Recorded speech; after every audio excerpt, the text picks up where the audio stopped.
I joined the Bothell Senior Center. I joined the Bothell Senior Center. It's the largest senior center west of the Mississippi. Isn't that interesting? It's very. Senior center is the largest. Yeah, and they're, because they've got their one big building, and then I think they have another one across the street associated.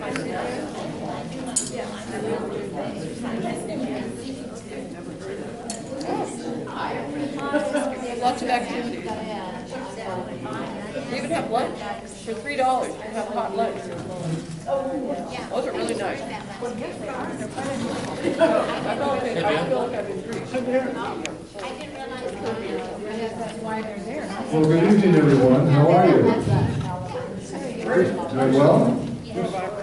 Good. Good. Good to see you all folks tonight.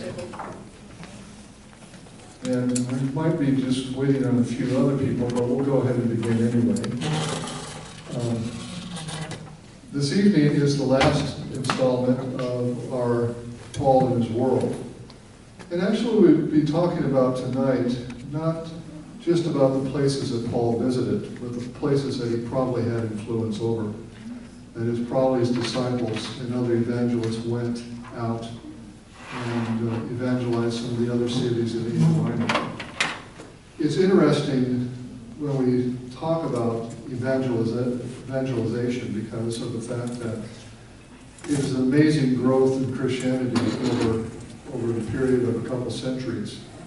Especially in the first 300 years of the Christian existence, it grew like none other thing. It was really quite amazing. When you think about it, when Christianity started around 30 AD, and then by 300 AD, it had basically become the religion of the Mediterranean world. That is quite an astounding figure. Even more astounding is the fact when you consider Paul's effort in all of that at the beginning of his ministry, the only Christians that you actually found were basically in Judea. And for some reason, we have some Christians who were at Rome. Now, how they got there or what church was started there, we do not know. But there were some Christians in Rome. Probably they came from Judea. Probably some Jewish Christians that came because Rome had a large Jewish population. And so there were some Christians, a few Christians in Rome. But when you think about it, at the end of Paul's ministry, if you were to take a look at a Mediterranean world map, you would find most of the Eastern Mediterranean, actually many Christians, through Greece, through Asia Minor, and many of the cities Christian themselves. So kind of a really amazing fact that Paul's passion, his drive, his evangelism efforts bore a lot of fruit. And they bore a lot of fruit for a lot of different reasons.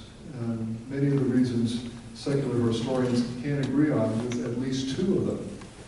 And one of the reasons was the fact of the single God issue. Many people were becoming very frustrated, very frightened of the many gods that were proliferating all throughout the empire. And especially when you think about the emperors who were deciding that they were themselves also gods. There was actually an imperial cult throughout the Mediterranean world that actually pushed up the emperor as God. And of course the emperor was going to help that along as much as he liked. Because who doesn't want to be a god? And emperors were thought to be living gods in the latter part of the first century. And so many people were frustrated and afraid of that because all these gods were very capricious. They did not like humankind. In fact, they actually made fun of humankind and made them their playthings. And talking about a God of love, a God of sacrifice, was a totally foreign concept. Many people had no inkling of what a sacrificial God was even like, or a God of love was even like. And when they started to experience it through the people, through the Christians who were following Christ, they began to understand. But that was one big reason why people started coming to Christ in the Mediterranean world, was the fact that it was a single God of love. The second point, and most secular historians agree on this as well, was not only that there was a God of love, but that there was a community of Christ, of Jesus. There was the church. And many throughout the generations have said it better than I, that the Christian community has been the one that has been the best witness for Christ. We talked about a little bit at our Bible study this morning what the word martyr means, which simply means to witness. And, you know, a lot of Christians did witness by their death, and many people became Christians by seeing the way Christians died. But it can also be said that many people became Christians when they saw how they lived. And when they saw how they lived, and as a song goes, how they cared and loved for one another, that became a telling point also, because they had not seen any community like that. Maybe the closest thing that they could find maybe was the Jewish community, but even that was more cultural than anything else. But to have a community that actually loved you, that actually went to bat for you. Throughout the generations, there often were plagues that would hamper the cities, that would just besiege the cities to no end. And it was often the Christians who stayed behind to bury the dead. And sometimes they would, well, all the time they would bury people, not even Christians, not even related to them. People saw this, and people began to wonder, what sort of God is this? That's God of love, that drives these people in passion to love like God does. And so those were two primary ways in which the Christian church and God, you know, evangelized through the passion of Paul throughout the Mediterranean world, and why it grew like wildfire. What we're going to see tonight is some of those cities that Paul had influence on, and some of the places that he might have visited, but we're not so sure that he did. We do know that he wrote epistles to these cities. We don't know that, for instance, if he ever visited Colossae or not. And yet we have a letter to the Colossians. And actually he was writing to a triad of cities, both Colossus, Hierapolis, and Laodicea, because they were close proximity to one another. And he mentions that in his letter to the Colossians. And so he may not have visited there, but he did have his disciples, his men and women that also were there evangelizing for him. And so this became a very important part of his ministry. And so I'm going to go ahead and get the lights, and we'll start.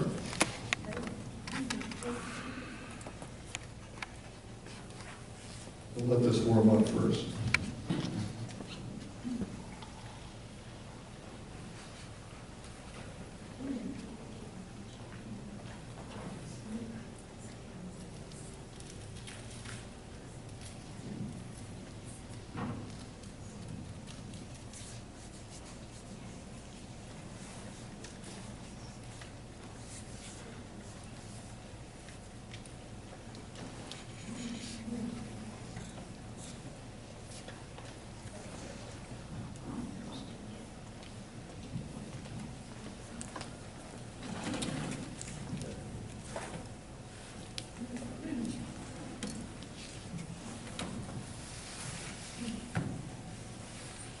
First place we're going to visit is Laodicea. And as you can see, it's referenced in one of Paul's letters to the Colossians.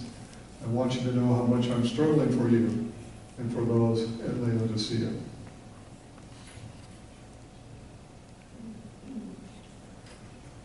Now, Laodicea is where the star is on the map. And you can see how close Colossae and also Hierapolis is. And it forms sort of a triad of cities, like a tri-cities region. A little bit close up where Laodicea is. It's up in the top of the map.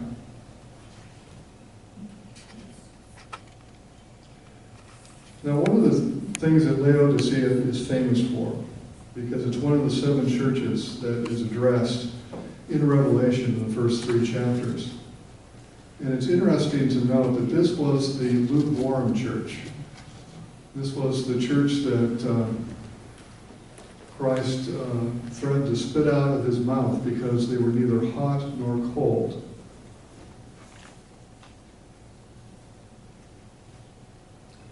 And here's one of the main streets in Laodicea, the main entryway into the city. You can see the ancient cranes in the background. I tell you, they had all sorts of things back then we don't even know about. But what I've been told is that they've done a lot of work here at Laodicea. A lot of it has been uncovered, a lot of it has been reconstructed, and just in a few short years, they have reconstructed many sites here at Laodicea. Laodicea was a major metropolis, was one of the major cities of Asia Minor, and it was a hub of a great Christian community. Now here's the remains of a Christian church that was in Laodicea. Not at Paul's time, this probably dates back more into the 4th and 5th century. But it kind of shows you that indeed there was a vibrant Christian community in Laodicea. And even though Paul may never have visited there, his partner in evangelism, Epaphras, was probably from Laodicea and probably evangelized the city on Paul's behalf. Here's walking along that street, along the church.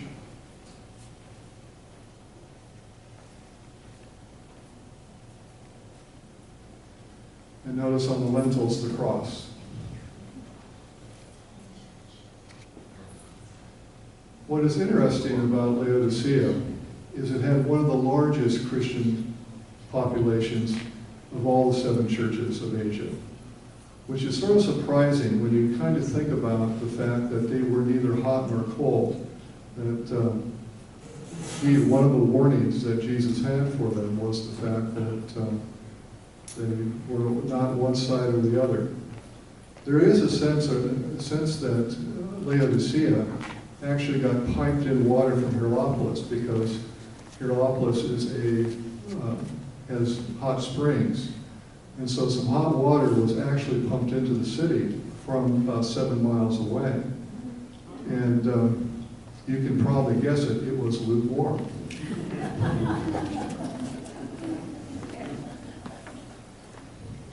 But having a thriving Christian community, and I think what this speaks to it, is that it seems that Laodicea, which became a thriving Christian community for centuries to come, may have taken that warning to heart.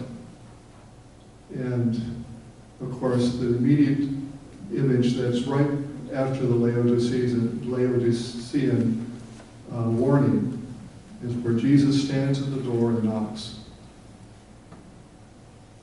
And if you let him in, he will come on in and have supper with you. It seems that the Laodiceans took this to heart and took the warning to heart and followed their Lord. This is one of the temples in Laodicea. As you can see, part of it is being reconstructed. And this is one of the ancient bathhouses of Laodicea. As you recall, bathhouses were a great place for socialization, a place where, business was made, plans were made, just basically socializing. Roman baths in every single city was a very important part of life in these cities.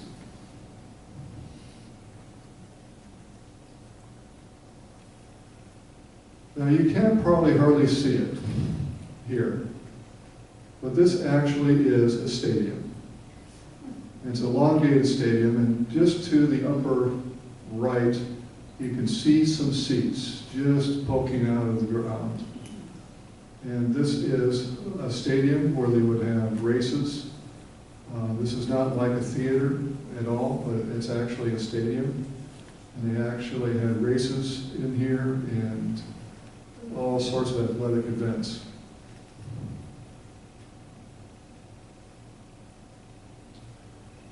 Next, we're going to go out to I can never say this one. Pergamum.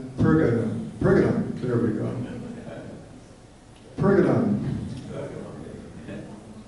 To the angel of the church of Pergamum write. Again, another one of the 7 churches of Asia Minor that Christ wrote to, or had warnings and encouragements for. You can see where it's located, right in the upper north part there. Now, all of these cities, these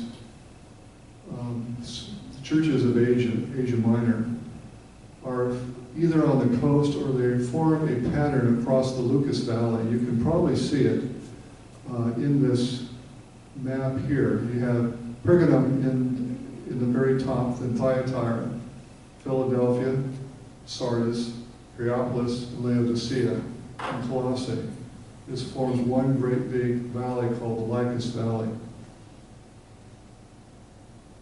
And these are where all these churches were located. So very close to one another, formed a network with each other, and were very easy to get to. And during Paul's ministry and stay in Ephesus, I would not doubt that part of his outreach was to these cities.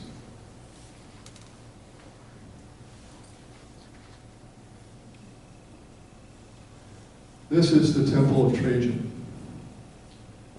And Pergamum was an imperial city. And what that meant was that if you were an imperial city, and Ephesus was an imperial city as well, you got certain governmental perks in building, in politics, in standing as far as cities went. You usually got an allocation from the government. You held an imperial cult, which basically meant that you had a cult within the city limits that worshipped the emperor. And before this, you got all sorts of perks. One of the things that Pergamum is warned against, or even called, it said that there is a throne of Satan in the land. And this was one of the reasons why Christ was against the cities, or not against it, but just saying that this was the seat of Satan. And a lot of scholars have been trying to find out what that meant. And it could mean a whole bunch of things. It could mean that it was the seat of the imperial cult. Remember, Caesar claimed himself as a god, as a divine man who was God, and the imperial cult supported that. This was also one of the major cities for Asclepius. Asclepius was a cult of healing, as a matter of fact. And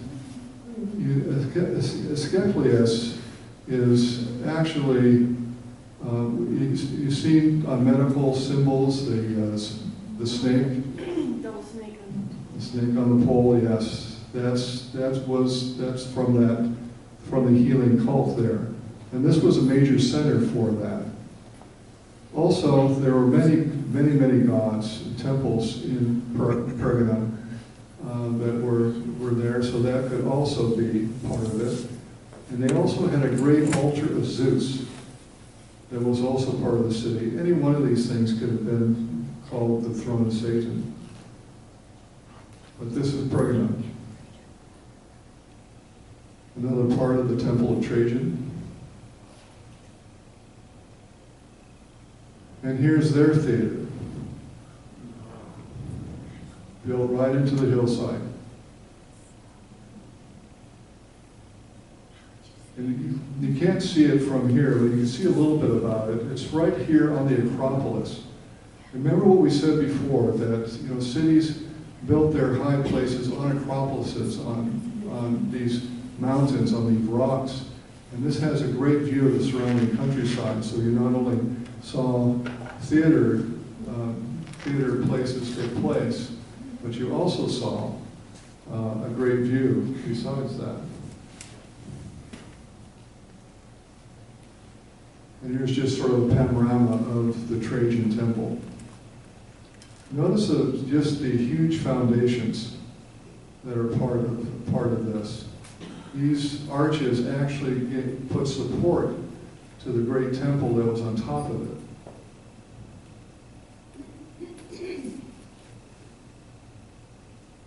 And there is the Acropolis itself.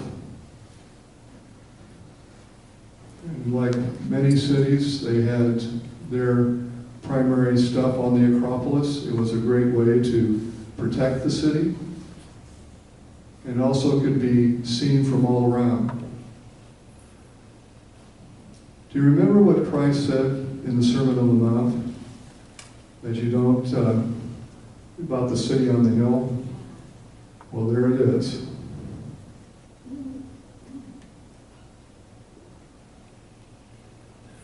Now, this was just sort of a side in Pergamum. And what I found this really fascinating, because this comes from Roman times. Actually, it comes from the very time of Paul. And what it is, it's a ramp up to a Roman bridge that is still in use today. This is over 2,000 years old. And I can tell you, walking over it, this thing is solid.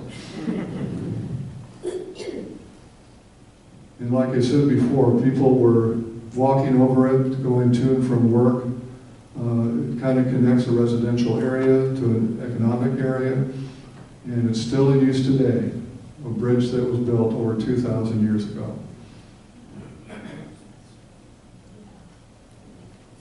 Is there a sort of river underneath it, or?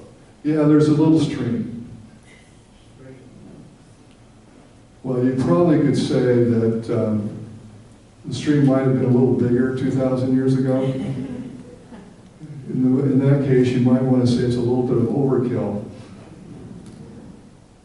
But The principle of the arch is beautiful, yes, very symmetrical, very bears the load well. Now, Hierapolis is one of the great Christian cities. And again, it's mentioned in Paul's letter to the Colossians, because when he wrote to the Colossians, he was not only writing to them, but he was writing to people in Hierapolis and also Laodicea as well.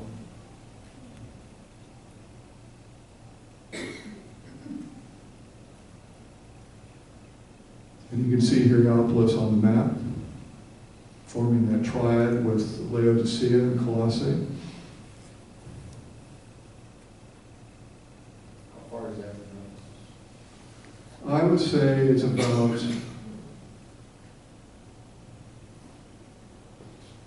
well, we have I don't know how to go back here. Yeah.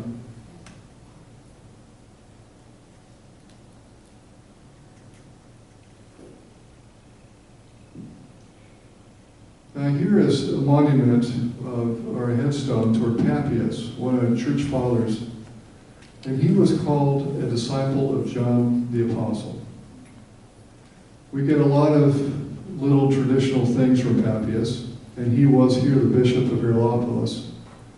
Papias tells us that the Gospel of Mark was actually some of the preaching material from Peter. And sometimes that makes sense, because in Mark you have the most complete story of Peter's betrayal of all the Gospels.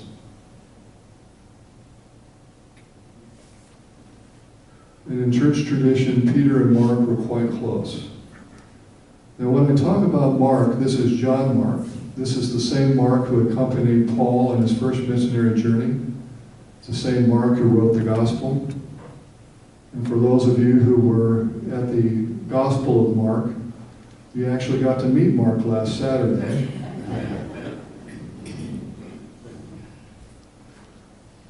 But Papias tells us through his writings that Peter and Mark were close, and that Mark wrote down Peter's rendition of the Gospel.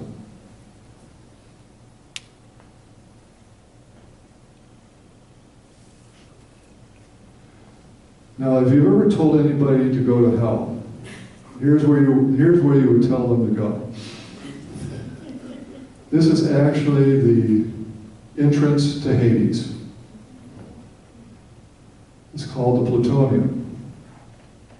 And what used to happen here for the cult is that the priests of a certain cult of this of God, of the god of Hades, would actually go in there and breathe noxious fumes.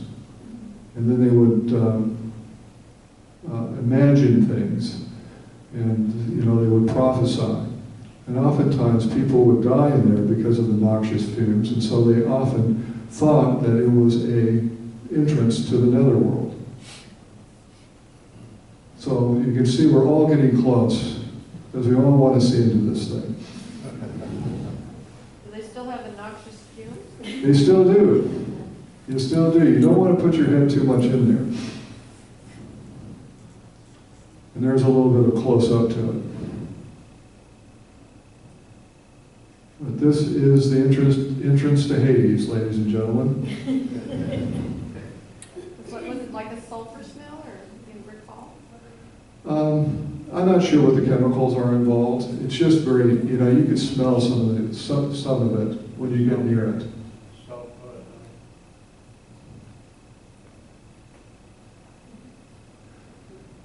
Here's Hierapolis, and here's their theater. And of course, they're reconstructing it. But you can just imagine the thousands of people who would be sitting watching theater and watching displays. And the people were there speaking. Where would they speak? Right in the middle of the semicircle, or on the balcony in the back? Or? Well, actually, they would probably be speaking right in the middle of the semicircle there, but they also spoke, basically there. And then, of course, behind is the stage. It's where they would have and keep all sorts of other stage things. And you can see the doors that open up onto the stage floor. It's amazing to actually experience the acoustics of these things, because it is amazing. We actually did a sort of experiment with a couple of these theaters, and we had one guy just stand at the very bottom. We had another person go up near the top and sort of speak in a strong voice, and he could be heard.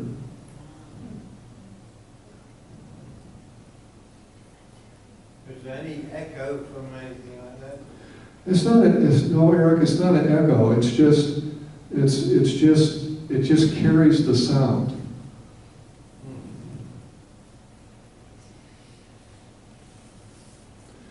From this theater is a very interesting church, as you can see in the distance, and this is the Church of Philip.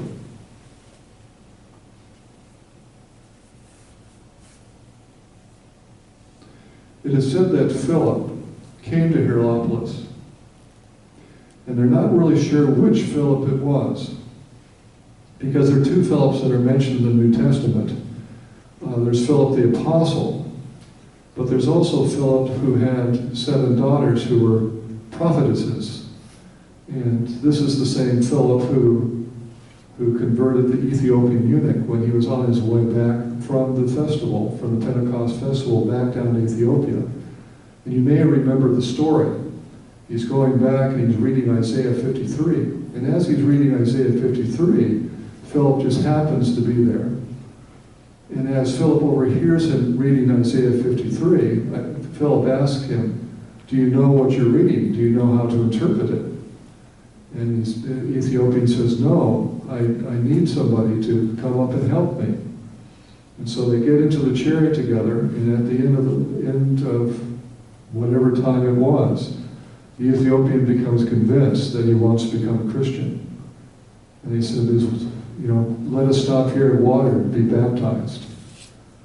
And it said that Philip baptized him, and as soon as the Ethiopian got back into his chariot, Philip was whisked away to Azotus.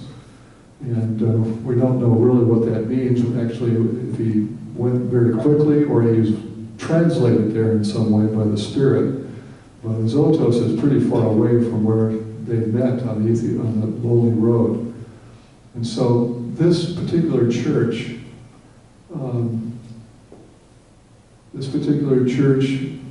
is a sign of Philip's presence here.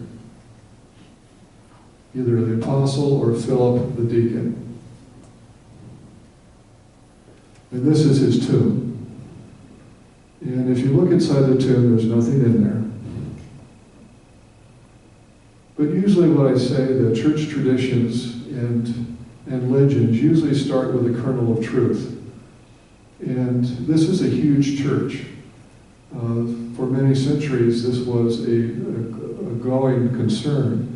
And the tomb of Philip is, I would say that there was something here. And here's another picture of it. The tomb of Philip the Apostle, or the tomb of Philip, the one who converted the Ethiopian eunuch. I don't really appreciate it. Is that just the fascia of the entrance? That's the entrance, that's right. Church inside the hill? No, this is just outside the church. In fact, in the next slide, I'll show you the church. There is the church. Now, the church is a very unusual church because it's set in a square. But when you go into the middle of it, it is set in an octagon. And so you have, and this is how it looked. You had the square rooms all around it, and then you had the octagon in the middle with the altar right in the middle. Now, do you remember what the octagon stands for? It stands for the new life. It stands for the 8th day, for the resurrected life in Jesus Christ. And here they portrayed that in their architecture. As a matter of fact, I may have said this before, but we even have an octagon in our own church. Our baptismal font is in the shape of an octagon. I don't quite understand it. The design of that is so geometric. It surely was built before any of the Christians got there, or was it built by the Christians? It was built by the Christians. This particular church was actually probably 3rd or 4th century AD.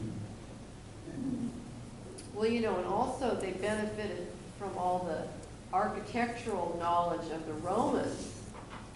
And then, later in the Middle Ages, they forgot all that and just built little beehive huts. So this is amazing. Here's one of the streets in Hierapolis.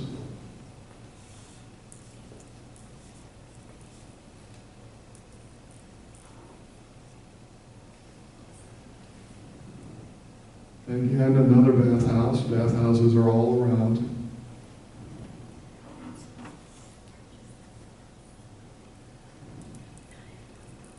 And these are the Arches of Domitian, one of the major gates of the city.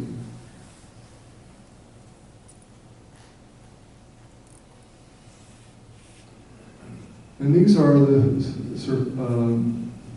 sarcophagi. These are the tombs that are dotted all throughout Hierapolis. And you can see there are a lot of different types of tombs.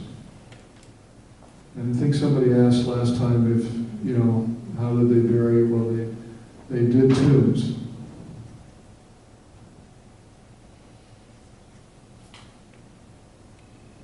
I just thought I'd include this because it's right near Hierapolis, and this is considered a World Heritage Site.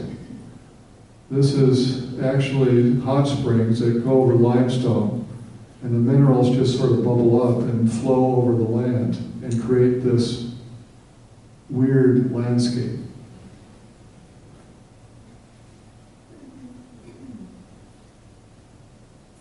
And you actually could go in it. It was quite something. That's a real infinity pool. Is water hot? It is lukewarm. Oh,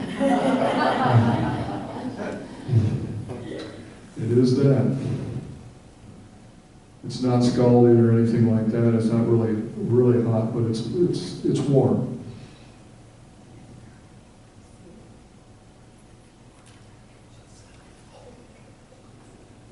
Sardis.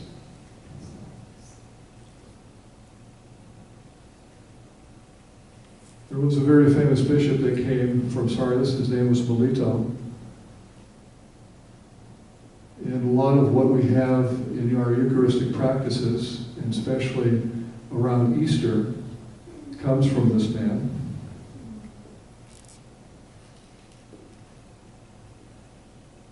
You can see where Sardis is.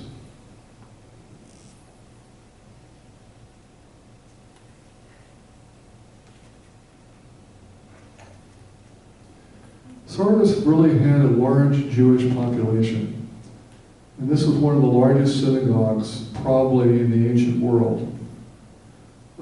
It is said that Julius Caesar gave the Jews in Sardis particular advantages and special privileges. Like, for instance, one special privilege is that they could divert their tax money and give it to the temple. They were allowed to be their own people, to try their own courts, to have a little city within a city. But remember what I said before, that a lot of people were drawn to Judaism because of the one God, and plus the fact of the community that also was there. These people who were Gentiles and not Jews were called God-fearers. But of course, becoming Jews, especially for the males, was a very hard situation. They would like to become Jews, but circumcision wasn't quite in the mode for a lot of them. And plus, there was a very long initiation period.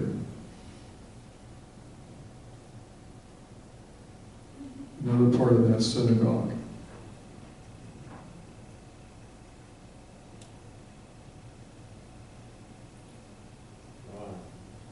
Now this is the gymnasium at Sardis.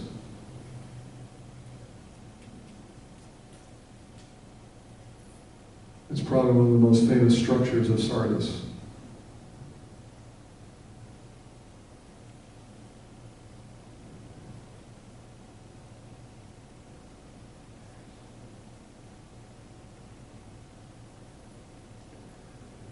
And also Sardis had its temples, and it had one of the major temples of Artemis. And you can see down, looking down at the temple from a hill, and you can see how massive the pillars are.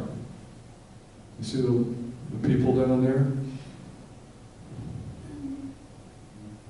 Just massive stuff. In case you're wondering what that structure is to your left, just that brown structure, that's the remnants of an Orthodox church.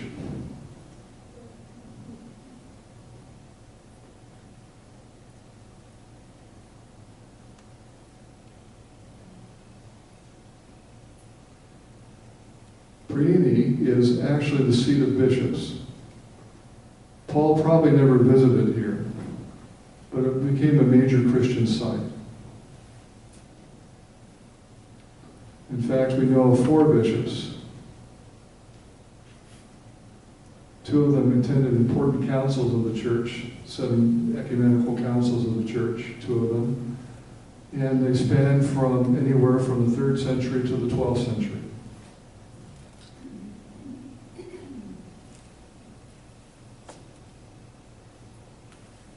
And you can tell there's not, they have the star actually in the wrong place.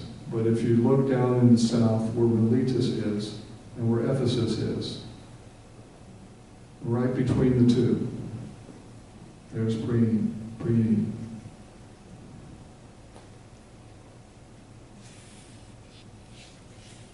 Did your guide tell you what their hairstyles and clothes were like? You know, I guess we know what the Roman toga looks like, but did they have any, or any of the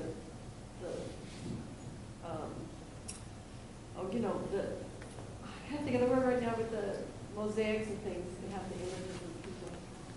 Well, not so much. This is looking actually toward Miletus.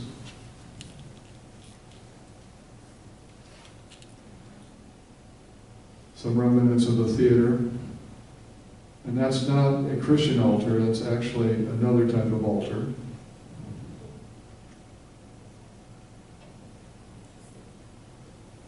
But this is a Christian church, probably from the 2nd century AD.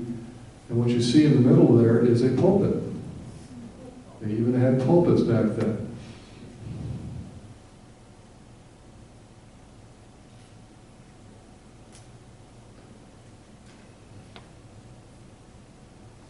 Temple of Athena was the primary god here.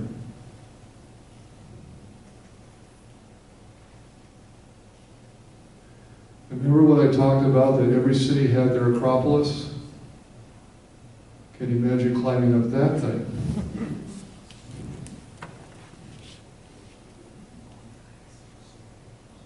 And again, these are the pillars from the Temple of Athena.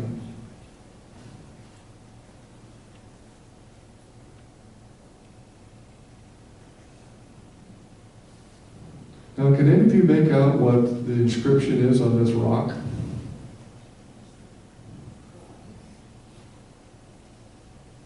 It's kind of on its side, so don't, actually the bottom of it is actually on the right-hand side. Well, actually, it's a menorah. Yeah, it is a menorah. It is a menorah. And so this city also had a very sizable Jewish population. And is that a circle too? Is there significance in that kind of circle? I don't know about The that. left of the menorah? But yeah, but this is a menorah.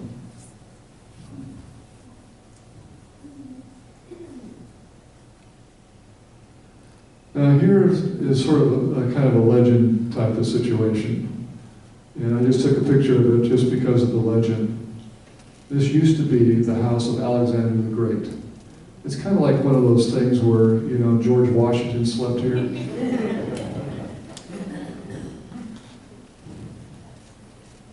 Well, this purportedly was Alexander the Great's house. Can I say a side thing about him? I know a lot about him.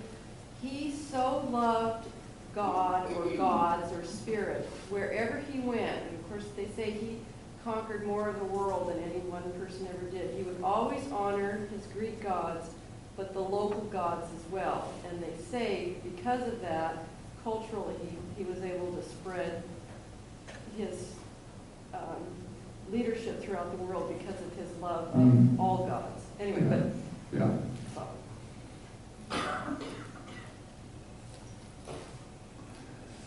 And here's is just what they call a small odeum, which is more not a theater, but it is a place where council meetings took place. And this is Priene.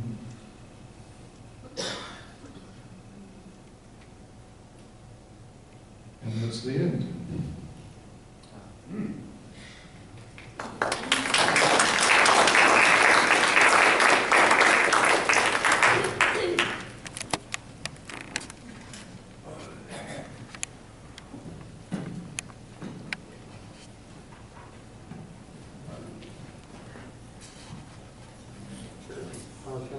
Scott? Were you the photographer? And was it a guided tour? And what was your means of transportation between these places? Okay, the question was asked if I was the photographer. Yes. All the pictures are mine.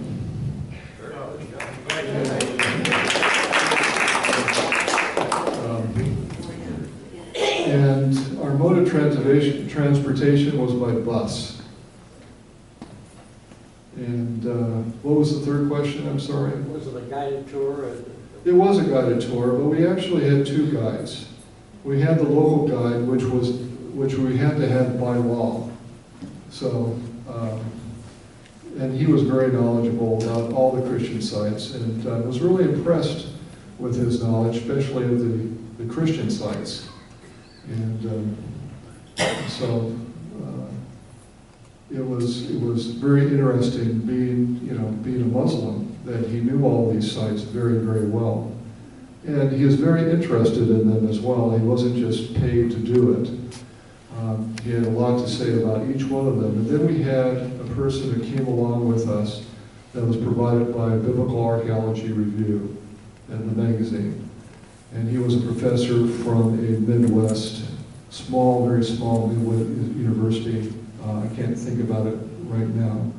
But he was also very good. And so it was